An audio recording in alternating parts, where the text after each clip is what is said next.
My sme si vybrali projekt Ponorka. Názov skupiny je výskumoví žiaci a Ponorke sme dali názov Lentilky. Potrebovali sme na to jednu fľašu s výstupom, 2 balóniky, 4 hrubšie slamky, hlinec, sviečku, ozdoby, lepiacu pásku a plastelinu. Postupovali sme.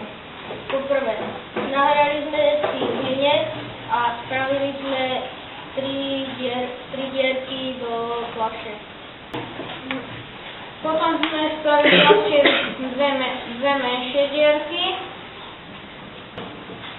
a spojili sme 2 slamky, do ktorými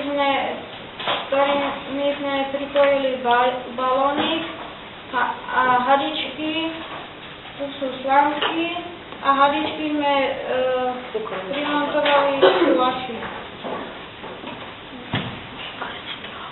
Ešte hadičky so 2 balónikmi ešte musíme utesniť s lepiacou páskou a s plastelinou a fľašu vyvážime maskami. A ešte fľašu s rubovou ozdobíme. Vysvetlenie. Keď pustíme túto hadičku na hladinu a keď to pustíme, tak sa začne ponorka potápať. Do ponorky začne 2 dierkami stekať voda a tak sa vlastne začne ponárať.